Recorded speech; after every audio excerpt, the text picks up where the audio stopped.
This one is special. Today we have a special edition for the month called Pride in Action.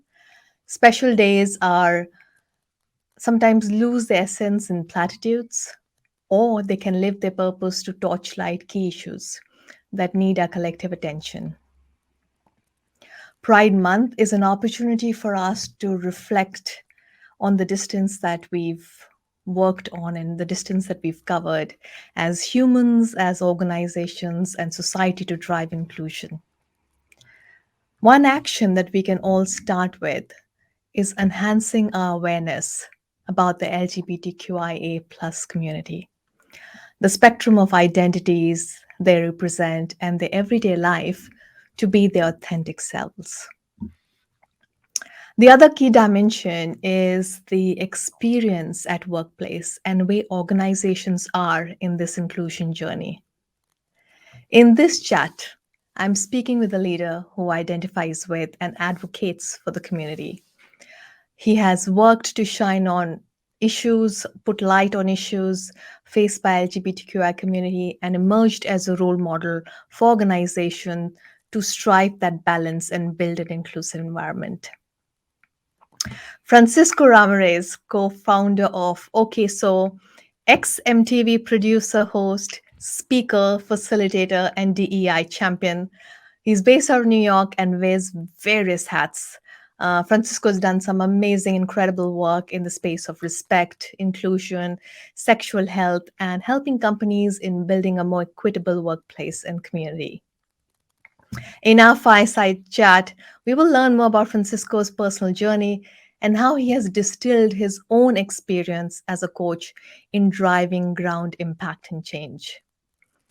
Welcome, Francisco. It's always a pleasure seeing you on the second half of my screen. How are you doing today? I'm great. I'm especially great after such a warm introduction. Thank you, Sandra. Thank you. It's so good to have you here in a different avatar. I know we've kind of worked in the last couple of years doing some incredible work, working with people in DEI and now having you share some of your own personal experience. I'm so looking forward to it. And probably I'm going to use that as the first question that I can ask you is about. And I know you've been a long-standing advocate of the LGBTQA plus community. Um, and we've done some work in DI. So I've actually seen you in action, the work that you do in spreading that awareness and bringing that change in people. Can you share with us your personal journey? How has this been important in your own lived experience?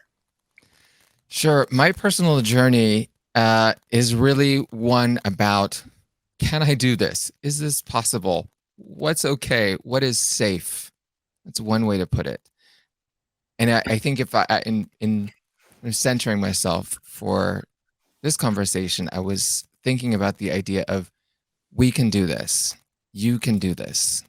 Whoever is listening to this live or later, you can do this. What is the this? We'll talk about that today. That's what I'm excited to delve into, Sandra. So as I think about your question about my personal journey has really been one of coming out at a young age. I think I was about 15 or so, and I felt really awkward.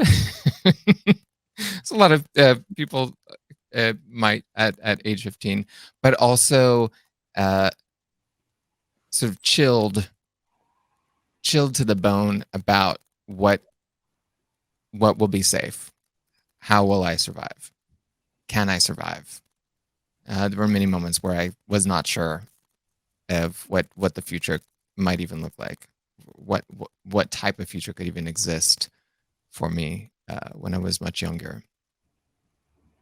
So my personal journey has really been one of feeling at first really nervous and scared, and quietly, I'm speaking abstractly here, quietly peering out, quietly looking around, wondering, searching for others, wondering, is this safe? What is safe? Where is safety? Can we be who we are? And through the years, both in my youth and now as an adult and a professional in this space, really building off of those touch points and moments and opportunities, invitations that we all have to do the right thing, to do better, to support each other, to say it's okay to be you. Wow, I just can't imagine the rainbow of emotions that you would have gone through at age 15.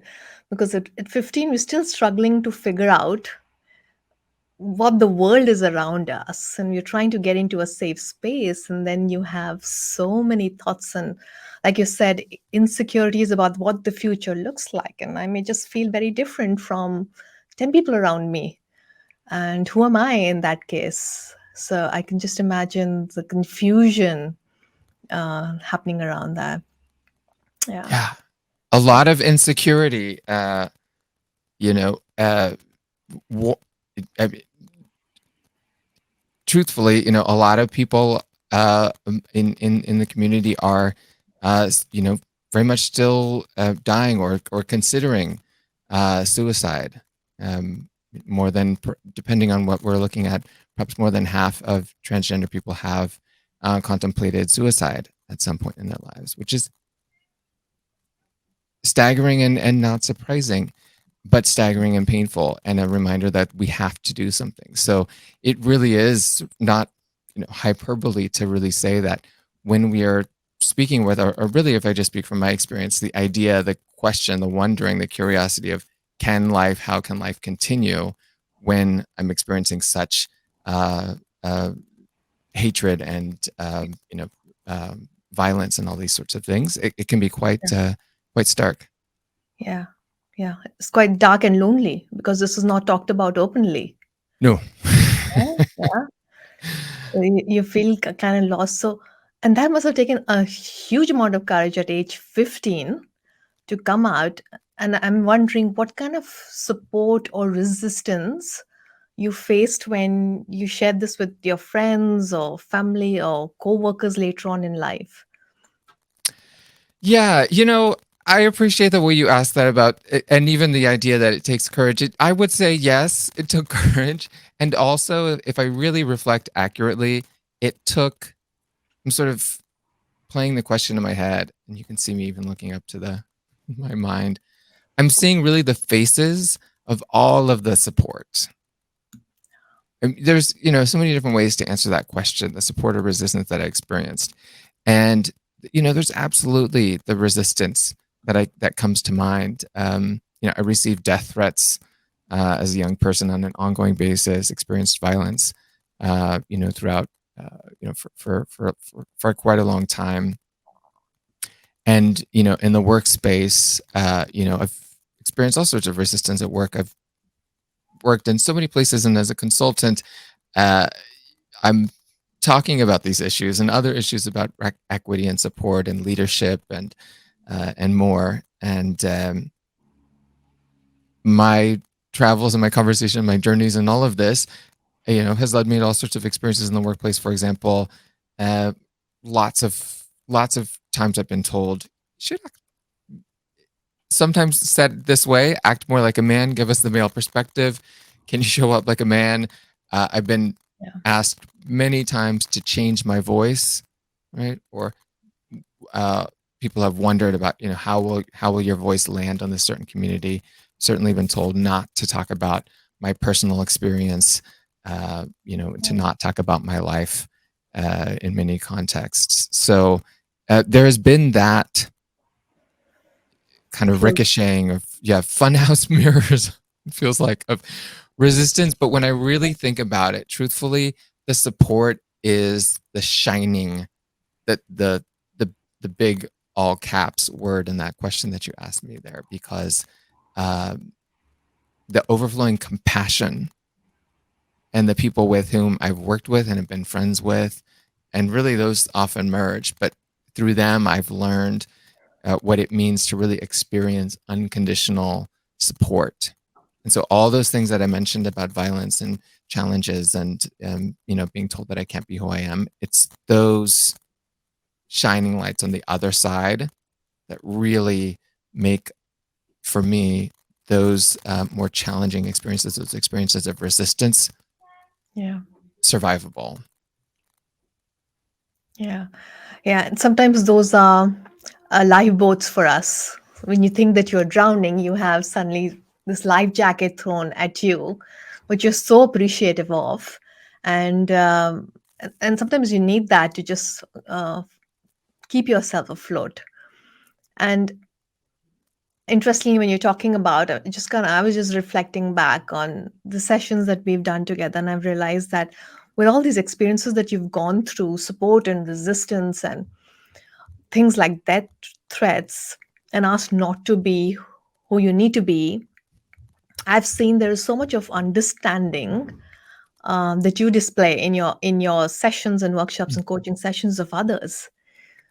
So it's interesting when you've been asked not to show yourself completely, but yet you understand others completely. Oh. How have you bridged that distance? You know, Sandra, I'm having a genuine moment. I'm usually pretty centered and know where I'm heading, but I think you actually just struck on something that I hadn't put those two pieces together somehow. I I haven't this is you are enlightening me with a new concept for myself. This idea that if I and others have been uh however you eloquently said, of told that we can't be who we are, this idea, I wonder, it could very well be that part of my mission is to make people feel as included and as welcome as possible. I know that's sort of a thread in my work. It's sort of at the baseline, but I hadn't really Yeah. told those two stories right there together. It, Mhm. uh, Yeah. but but but but you're probably right in your even Yeah. assumption or guessing, questioning about how that led to it. I For me, it's when we talk about inclusion, especially in the workplace, often for some people it can feel like you have to do the right thing, or it's now the new policy or whatever it may be. But what I like to really share is this idea that everyone wins. So when we Yeah. talk about inclusion in the workplace, and not even just LGBTQIA plus inclusion, but any sort of inclusive Yeah. uh, campaign, effort, spirit that we have, that means that whoever it is, hopefully, if we're doing our jobs well and being genuinely inclusive and talking with people and thinking about all the different intersectionality and ways that people show up, that hopefully Mm. all of us can be ourselves. That we Yeah. have an opportunity uh, to be operating in workplaces that are really supportive. And this, I'm talking about paternal leave and maternal leave and parental leave, uh, and all everything from dress code and beyond. Right? There's Yep. so many different ways that we can be making our workplaces ones where we can actually thrive. Yeah. Yeah. The latest is the mental health leave as well. You're Yes. not feeling, Yes. yeah. Hmm. That's important too. Yeah. Brilliant. And I'm glad you stitching the conversation very organically to organization as well. And before I have this set of questions I had in mind to ask about organically, from somebody who's gone through personal campaign, you've gone through this personally, you've gone through discrimination, you've gone through suppression in a way, how you feeling with all this noise on DEI happening in the last couple of years and so much of focus in organizations that at least all the large organizations that I've been exposed to, that's in the top three agenda Mm. for the organization. How you feeling about this focus? How real is it um, for you? Yeah, that's a great question, and I feel like it's going actually in sort of a couple of ways. I feel like waves. Uh, there were maybe earlier waves of certain certain people advocating for and sort of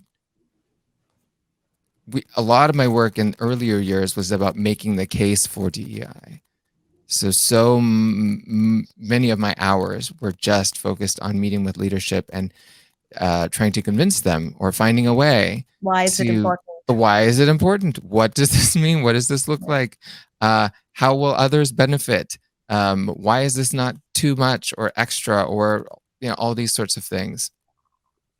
And thankfully, we are moving in a direction where, as you're saying, it's a greater agenda, higher prioritized agenda item for a lot of people. Of course, it's seen as an agenda item for some people, and of course, that's the challenge, to make sure that it's really as authentic and uh, uh, meaningful, and coming from a place of uh, genuinely wanting to be more inclusive and equitable and look at issues of justice and privilege and power within an organization, even when that feels really uncomfortable for us. But I welcome I welcome the fact that people are now having these conversations, and that more of our work gets to be about actually sitting down. I love sitting down, or now virtually, with people and saying, how are you feeling? Where are you at? What would you like to see in your organization? And you can see, if you're watching this video, you can see I have a smile about it. You maybe Yeah. even are able to hear that, because I do see it as such a special, wonderful thing to think about. How do we become a place where people can be themselves? And that's what is that so much of the heart of it. How do we feel like we belong, and that we're doing good by ourselves and our teams? Yeah. Yeah. It's so important. And yes, we talk about moving from why DEI is important, inclusion important, to now how do we make it real? And the conversations happening in that. And I guess everyone, including us and most organizations, are kind of learning through the journey. And I'm sure there are mistakes that we'll make in making it real and making it right. And since you've been working in partnering, in sharpening this for organizations, what are some common mistakes organizations fall into when they're trying to get this right? Mm. Well, there are many. There are many. It's hard. Many, yeah. It's hard to pick one. I mean, because it is June, uh, and I'm always walking around New York City, where I live here. Uh, One thing that I think a common mistake is that we think that this work has to happen in June only. This is our moment. I think there's an Instagram, or if not, there could be an Instagram uh, uh, uh, page where a profile of businesses putting up and then taking down those large giant sticker window coverings Yeah. of flags and all this sort of thing, in positive language. um, it's I actually, as a real life example, today is Tuesday, June 21st, where I am. Yesterday, Monday, June 20th, I was supposed to start taking a big class that I'd been really excited about, and had really fought to get into, Mm-hmm. and in here in New York, in person. And yesterday, I canceled the class, and I made it known on social media, uh, Mm-hmm. because they were really allowing actions that were killing our community. And as much as I wanted to be part of this course, uh, I couldn't go through with it. And in fact, this company, of course, has all the pride, social media backgrounds, etc. And at the same time, our New Yorkers, at least, are up in arms, because Yeah. it's truthfully hurtful. So Yeah. one mistake is to just have it be performative, to just do this work in June. And another that comes to mind is this idea that thinking that this work is just a celebration. Hmm. And sure, we might celebrate and should celebrate who we are. Let's Yeah. do that full force. I'm here for that. But Yeah. it's not a celebration when we still don't have rights. Hmm. Hmm. Hmm. That's a very powerful statement you said. It's not a celebration since we don't have rights, till we don't have rights. And that could vary from organization to geographies that we represent. And sometimes it can just get complicated and political as well. And there could be some things that is outside our control and some things that's within our controls. What can we do as a company or as a collective to make this more real? What those and I know you mentioned some actions that were just inhibiting or Mm, just going in the other direction of the rainbow marketing that you're doing. But what are the real actions that organizations can do to enable inclusion in this mm, direction? mm. I really think of it in terms of categories, and there are probably more than I could, you know, uh, name in a brief response. But one is, there's so many different places to start, and so this may not be linear. But one that first comes to mind quickly is updating policies. You know, we should make sure that we have policies around non-discrimination and bullying and anti-harassment that include LGBTQ plus individuals, and that is not always the case. We should be looking at policies around dress code expectations, making sure that they're neutral when it comes to and without stereotypes about gender or those types of expectations. Um, uh, so I think there's a real opportunity there um, around all things related to policies and thinking even structurally, systemically. What are the options on our forms? What is the language and signage on bathrooms? How do our how does our HR department look at gender parity or gender diversity? What are we tracking even? Um, so there's a lot around establishing a culture that is inclusive, but a lot of it can actually start with looking at our another Mm. policies. Another opportunity I think is really around recruitment that is thoughtful. So if we want to have diverse, innovative, teams that really usher in innovation, we know it's important to have diverse teams. So when we're advertising our doing when we're doing our recruitment, thinking about advertising the fact that we have benefits available, for example, partners of the same gender or the same sex, or family leave and health coverage for partners. Um, Perhaps actively going to LGBTQ friendly recruiters or sponsoring, events. Uh, uh, LGBTQ community events, co-sponsoring them, making sure that your job postings have language that is gender neutral. In so many times, really well-intentioned people start off with language of ladies and gentlemen, or it's important that all men and women. And as soon as we're saying that, a lot of us we're used to it, but it sort of falls on there's a bit of a sort of internal sigh. So there's a lot that can be done around recruitment, and a third that I'm thinking of is really being intentional, making the investment around awareness and education. So educating leaderships on the benefits of inclusion, on the benefits of having a welcoming environment, making sure that leadership is on board. When leadership is on board, it makes all the difference. So, to give a context, the people we were talking at the beginning about, people hiding kind of who they are. So if you have people who are hiding who they are at work, they will experience more stress. Hmm. Hmm. And this stress has all sorts of implications that we can, of course, appreciate around everything from medical costs to taking days off to just not being motivated to coming in to work because it doesn't feel safe.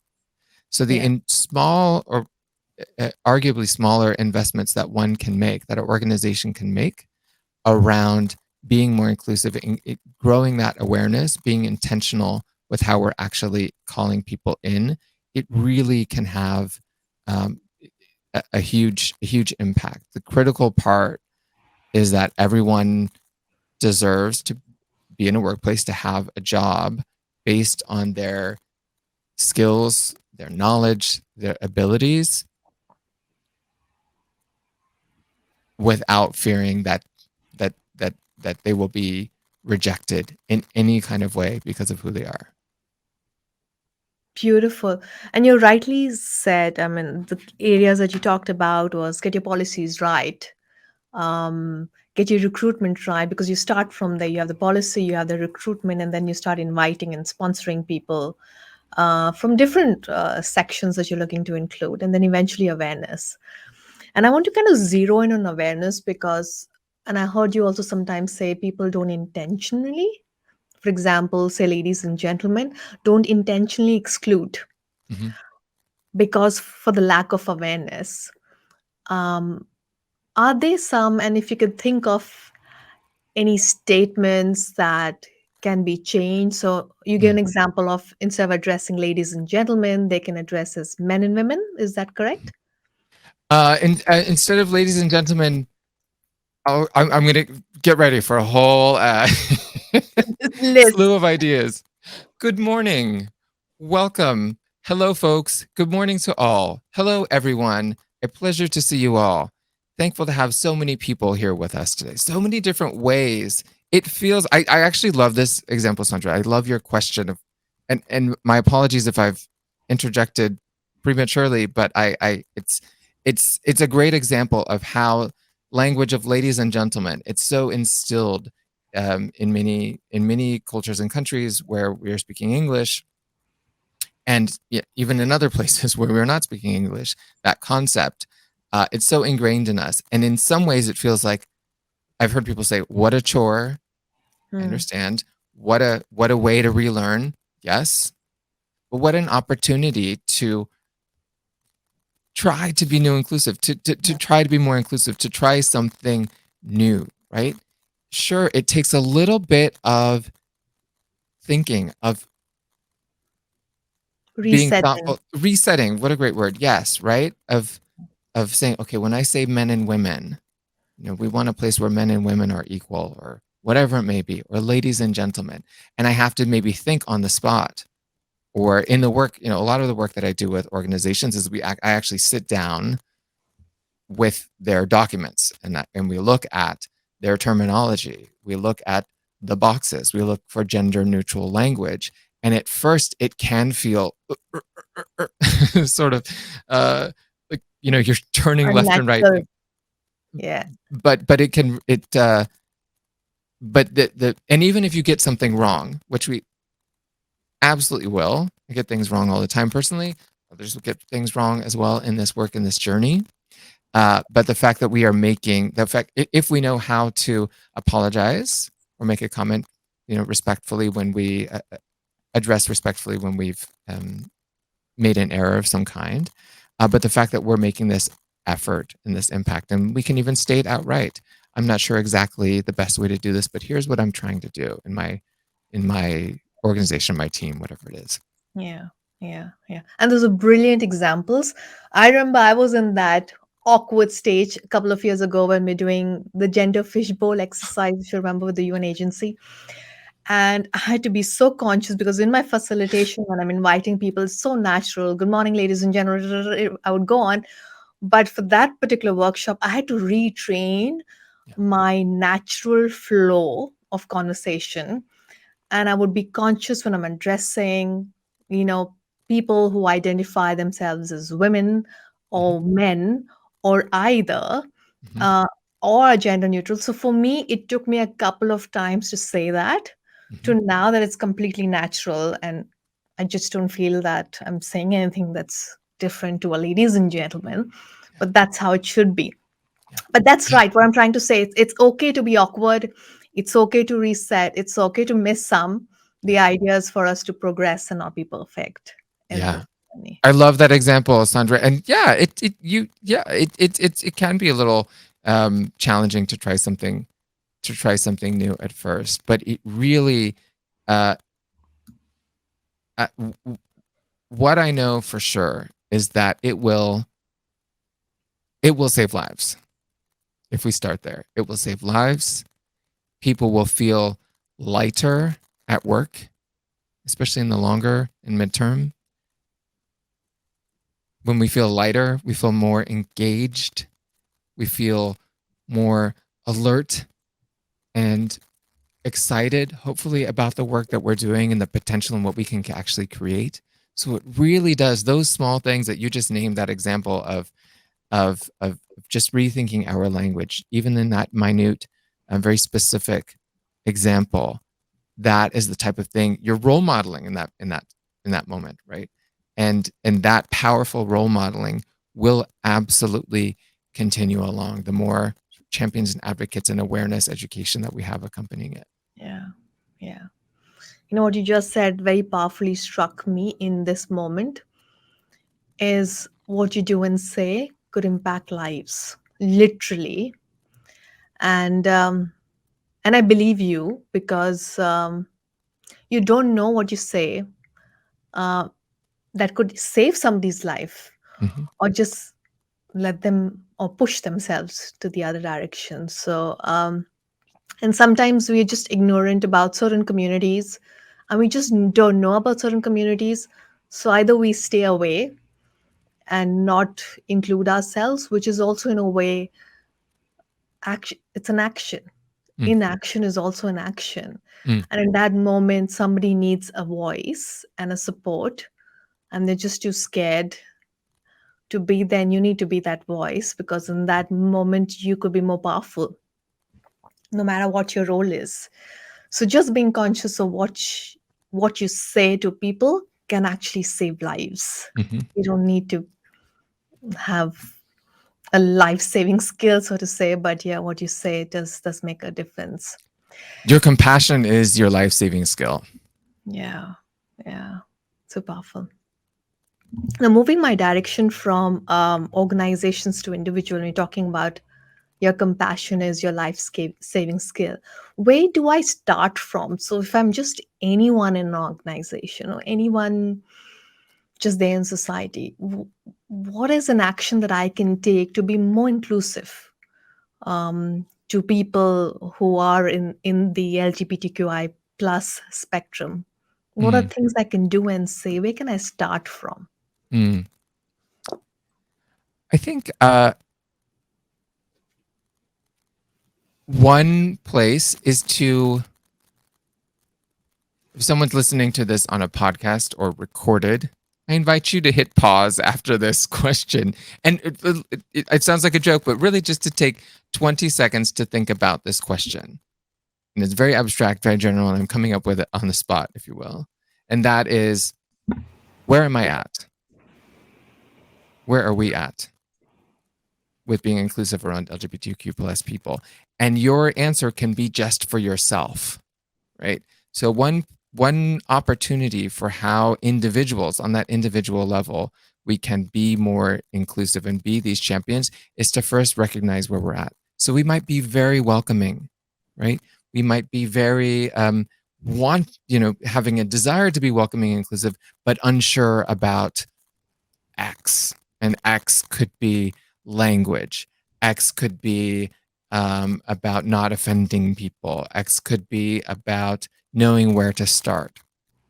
So I invite people when I work with teams to actually, we do activities. I have a worksheet that we go through where we actually are able to really list out where we feel, what we know about ourselves, what sort of values we have, but also where we feel like there's an opportunity to learn, or where we feel we have some sort of anxiety or insecurity or challenge.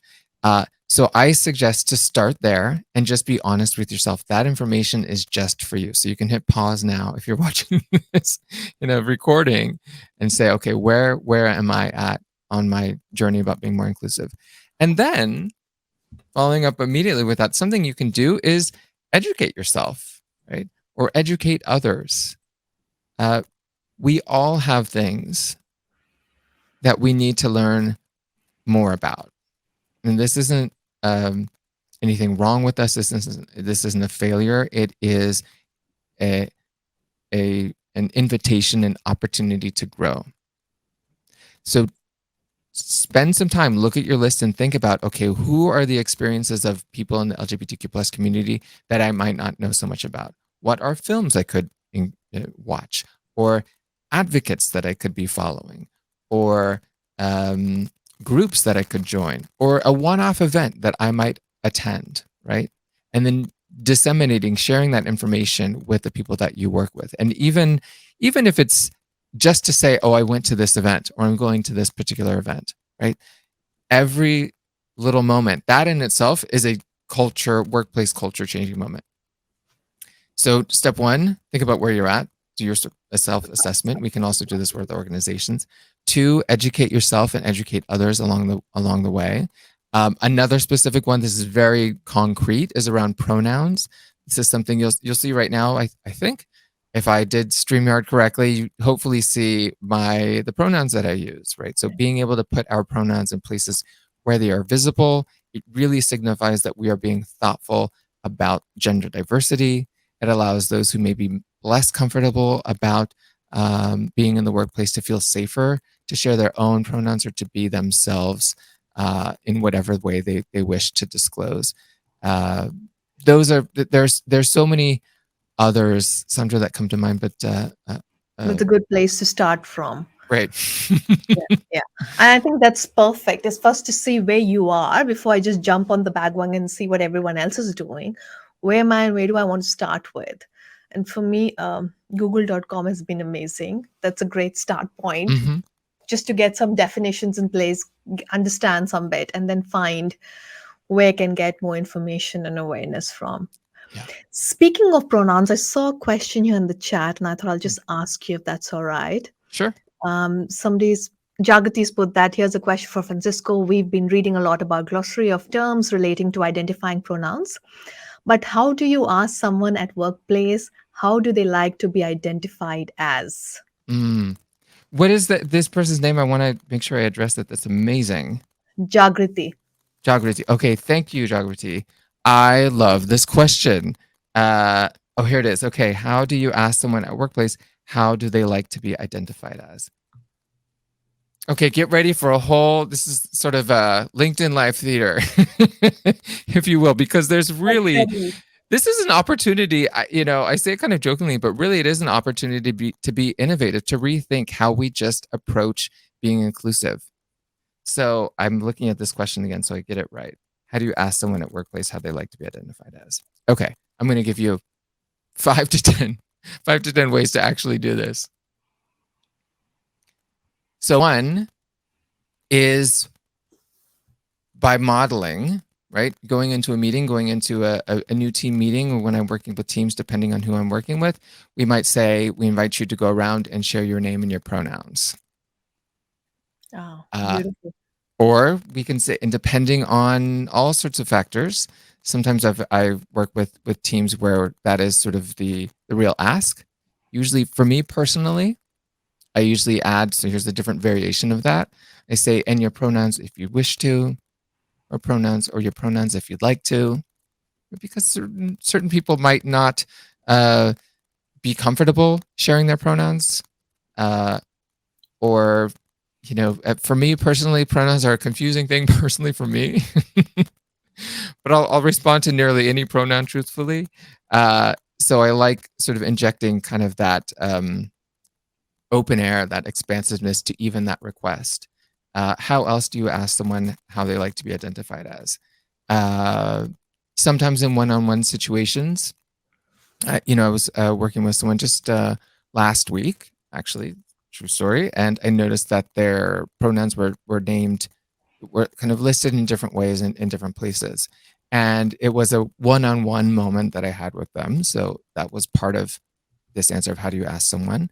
In that case, I asked this person, uh, I am writing up a document and I just want to make sure that I am respectful and get things right. I noticed that the pronouns were listed in different ways in different documents, and I just want to be respectful. Would you mind me asking the pronouns that I should be using? That's what I just did before the live with you. Oh, right. Yes, yes, yes, yes, yes. Right. Yeah. Do you even want to say more, Sandra? I don't mean to put you on the spot here.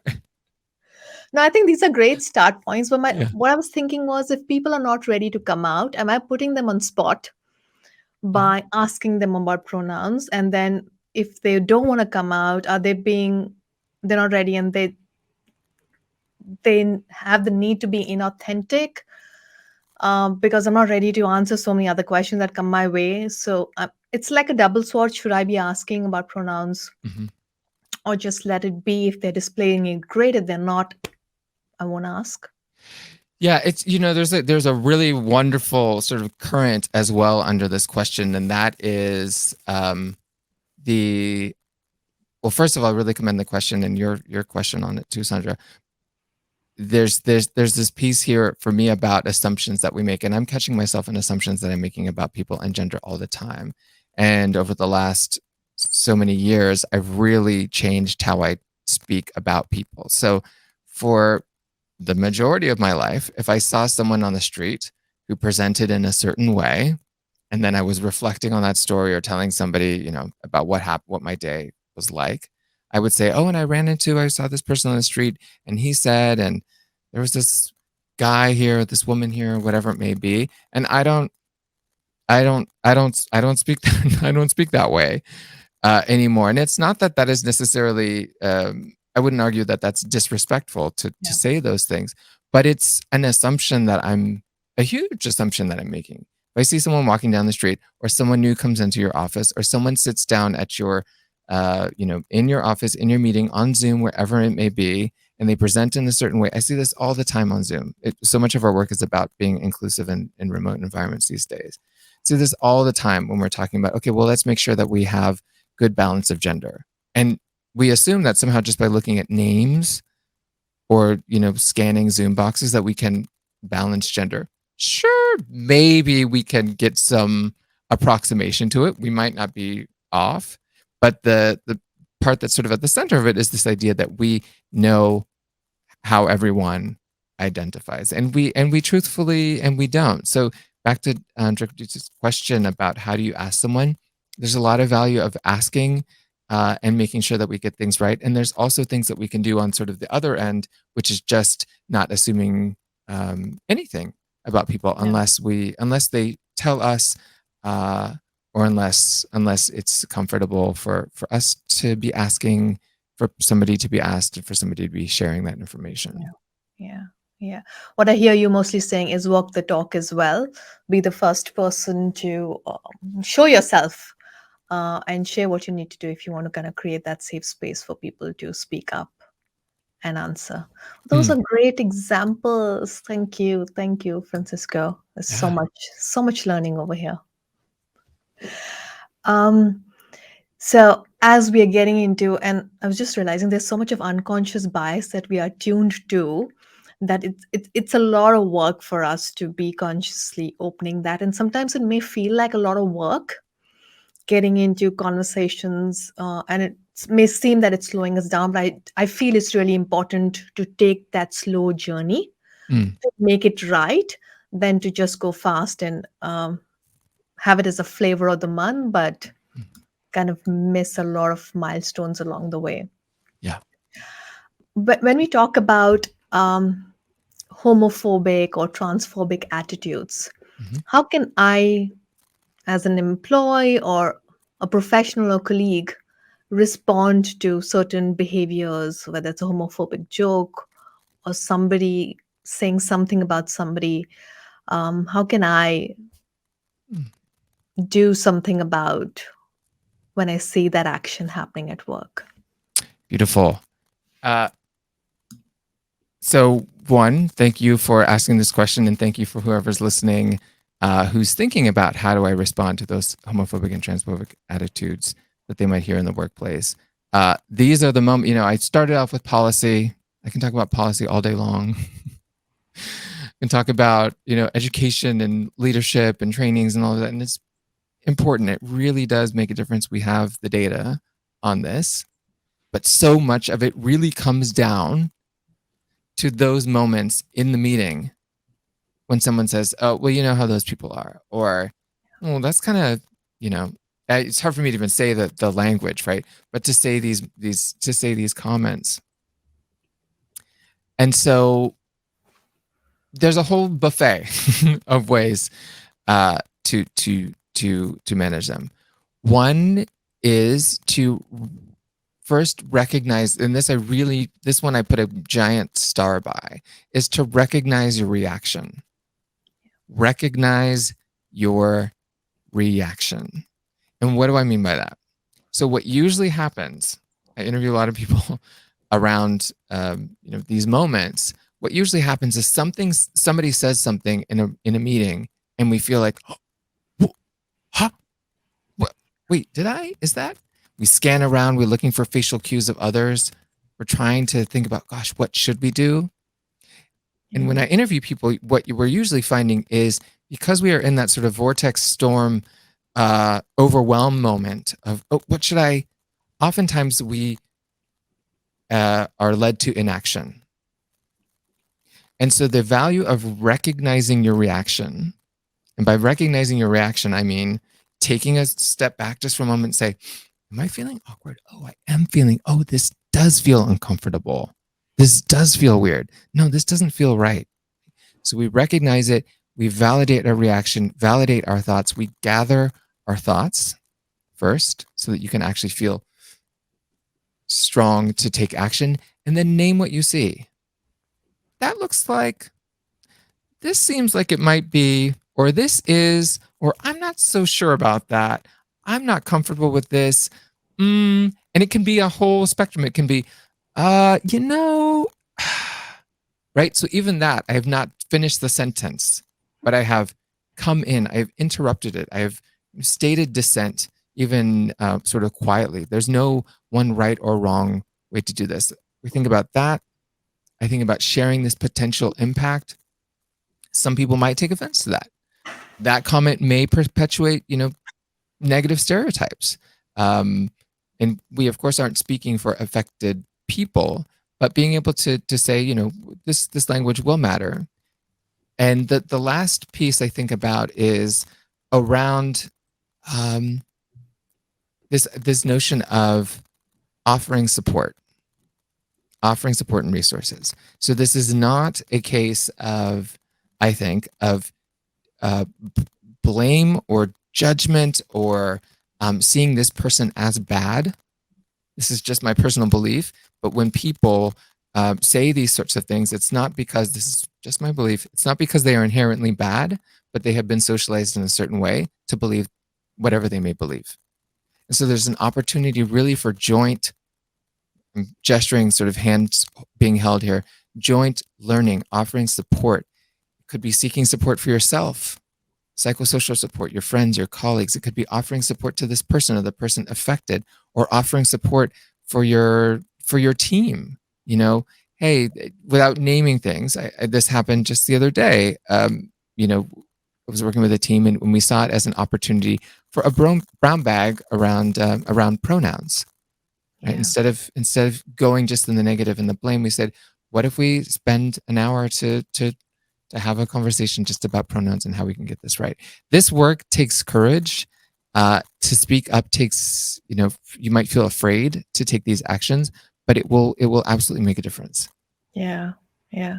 I love the way you started with center with yourself, because I always feel our emotional navigator is very accurate. Even though cognitively you may not have words for it or reasons for it or awareness for it, but emotional anchor will tell you that something's not right. Mm, And even if though you're trying to word it and you can't get a word, even if you just say, I don't feel that's right, mm, or what we just said was right, or what I mm, just experienced right, is also a good first step mm, for us to go ahead and create that culture of inclusiveness, create the culture of getting people in and talking about that in a more open way and making it a conversation that people aren't afraid to get into and even ask questions in that mm, on that mm, part. Beautiful. Wow. Just realized it's a long way to go. mm. Interesting. Interesting. So I just have a quick rapid fire round Okay. for you. And I know we've got about like 5 minutes to go. And I want to do this quick rapid fire and see if there's any questions over here. Mm, We're talking about awareness, right? We're doing this fire chat with you to spread the awareness, to spread this mission of inclusiveness forward. So, on that note, I have a couple of questions for you. And I know you mentioned movies and TV series. So, I want to start with that. What's your favorite movie or TV series that you think has helped positively shape the narrative around the LGBTQI community? Oh gosh. Oh, Sandra, that one's hard. Uh, Do you have a list of it? I well, Happy Bunny. I you said rapid fire. I'm just gonna say the first one that's on. So we're talking about being authentic. So if I'm being authentic, there are just two that come to mind that I think. Well, one is really at the top. For me, there's a show that had a few seasons that just ended called Pose, and I Oh, highly recommend it. It is, I would watch it with my friends, and we would just all kind of huddle around, and it's really focusing on uh, the experiences of um, mostly Black and Latinx and underrepresented, marginalized young people in the drag communities and ballroom communities and people who experienced a lot of challenges, but also lots of beauty and support and friendship. So the series Pose is just incredible. It's incredible, incredible. And if I had to name one other, my current fix is something called Love Victor that not everyone watches, but I love it, and it just debuted last week, its final season. But it's also again about representation. We haven't gone into this really, but um, it's important to think about when we're thinking about LGBTQ plus inclusion and pride and all of this, to be thinking about all the different um, experiences that people have: transgender people, non-binary people, people of color, indigenous people, immigrants, people with disabilities, for example. So for me, that Love Victor is telling a story of a young queer person who is a person of color, and it's just wonderful. It's a fun watch. It's beautiful. challenging. Fun watch. Beautiful. I've got two on my list now. But by the way, I'm very glad the way Netflix and Hollywood is also including a lot of people from different societies Mm. and communities. I just love seeing a lot of that. It's so common for my kids. Oh yeah, yeah. I mean, I know I when I grew up, it was pretty much straight movies. Mm. But now for me, this is normal for my kids, and I'm so Yeah, happy to see that yeah, some way media is doing something right. yeah. For- okay, rapid fire. Next question. What is the one thing that members of LGBTQI community dislike being asked or asked about? Oh, uh, I would say anything where we're being asked to kind of speak for others. It really speaks to that idea that I just gave.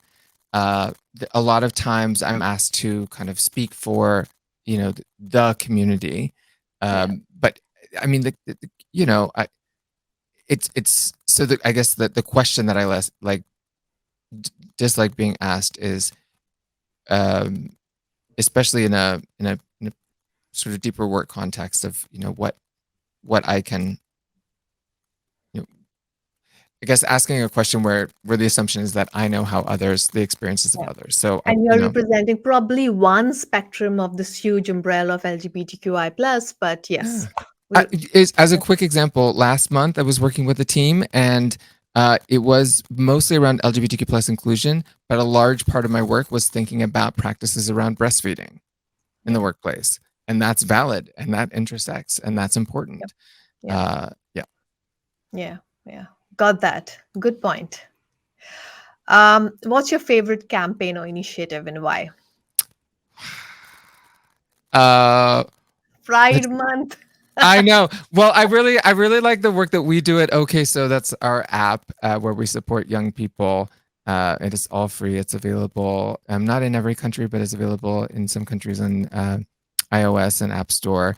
I do really like. There was a new one that was just released by UNAIDS, but it started earlier in India, called the Unbox Me campaign, Ah, launched by UNAIDS in advance of International Transgender Day of Visibility back in March, and it's really about raising awareness about parents and teachers and the broader community about gender identity during childhood. It's really worth a look, more than a look. Beautiful, beautiful. Thank you. What's the one person you felt has done more to shine light on this issue and bring change than most others? Oh gosh. Uh, Who is that one person? one person. I would have to say, I Marsha P. Johnson, Sylvia Rivera, people who were active very much around the Stonewall times here. But I have this might sound cheesy, but I really mean it. The one person is the one person who's listening to this right now and says, "I'm going to do something." That's my champion. That's my favorite. One of my favorite advocates. That It's was a all of those million attributes. dollar answer. If there was a prize for it, you'd have got $1 million on this. You are that one person. If it's absolutely, and I mean it with every fiber in my body. It's Yeah. it's it's absolutely accurate from my perspective. And I know you worked with a lot of organizations and doing DEI work and building that. Or name one organization that you deeply admire who's really doing this with its heart and spirit. Not necessarily doing everything right, but admire the kind of courage they're taking. Oh, uh, I would say I really like the work that the national in the United States, at least the National Center for Transgender Equality, does. Um, and I think, without naming all of them, I really think about the grassroots, the really smaller organizations that can be a really tiny team, but are doing work that really impact uh, people who are have marginalized experiences. So there are many groups, for example, working with Indigenous communities, which is really important to me, around inclusion and access and resources and all of this. So Yeah. those are a couple places. But again, I really, to me, it's very much the same answer as before. It's the organization that says, I'm gonna make movement. It really, it's not, it's actually genuine for me. It really is. Yeah. Yeah. Beautiful. So that brings us to the end of our rapid fire round and all the wonderful chat I had with you. I mean, this it's been an hour. Time just flew chatting with you, Francisco. Thank you so much for bringing yourself in. I'm seeing such beautiful comments. I don't know whether you can see the comments here, but Yes. there's some beautiful comments in the chat. Um, and of course, all the ideas that you've given in terms of TV series, people to follow. I've got people talk about how organizations, Suresh is mentioning organizations can, manage this by starting small and then scaling it, take it one step at a time and start from communication, making people feel real. I'm going to end with just one question. I feel that's left is I think Luan's asked that question, and probably we can end with this. What is the message you have to people who are still hesitating to open up? I would say you can do this. You can do this. You can make a difference. It might feel awkward. You might be afraid. You might be unsure. But your decision to actively support your colleagues will stop them from being targeted unfairly, will prevent them from being mentally and physically and emotionally incapable of both performing but also being who they need to be. So when you take action, you're positively both shifting your work culture and sending this clear message about acceptance to everyone. And so my message is you can do this. You can make a difference. You do not have to do this alone. We are here to help you. And I mean people like me and our work, but also everyone who's listening to this, who are the other colleagues who have interests. If you feel like you're unsure of what to do, that's okay. We are here to help you so that we can collectively get things right or righter. That's a beautiful and that's what you do in OK So, right? Mm. Is that something you'd like to share here? How people can reach out to you in OK Show? Yeah. Okay. So it's really focused on young people. Mm-hmm. So we're really working through these questions that young people are having. I think if people are interested in really getting in touch with me, the easiest way is just to Google me. I'm usually the first Francisco results. My name Ramirez. is, yep, franciscoramirez.com or FDR at franciscoramirez.com. Um, yeah, I'm always happy, even if it's, I feel lots of questions about, can we just have a quick 15 minutes on what do you think about this? I love that type of call. Those are the things that really fuel my week. Yeah, yeah. Beautiful, Francisco. My heart is so full right now having this conversation with you. Thank you for taking out the time. I know it's 6:30 in the morning when we started for you, when we started this session. So really appreciate you coming over and sharing a little bit about yourself, a little bit about the work that you do, and a lot of brilliant ideas. And my wish is that we're able to have more and more of these conversations till one day we don't need to speak about it because it's just in our subconscious. I'm here for that. Yeah, Thank you, absolutely. Sandra. It's always, always, always a pleasure. Thank you, Francisco. And thank you, everyone who've logged in, who've put in the comments, who are listening to this or is seeing this. We truly enjoyed having you here as well. I'm going to end with Francisco's last message is yes, you can. We can all do it. We can contribute in creating a society that's more inclusive just for ourselves, if not for anyone else, for ourselves to be authentic and loving and compassionate the way we can. So, all the best, everyone. Have a wonderful evening, morning, good afternoon, wherever you are. And we'll catch you again in our next live series next month. Have a good day, everyone. Bye bye.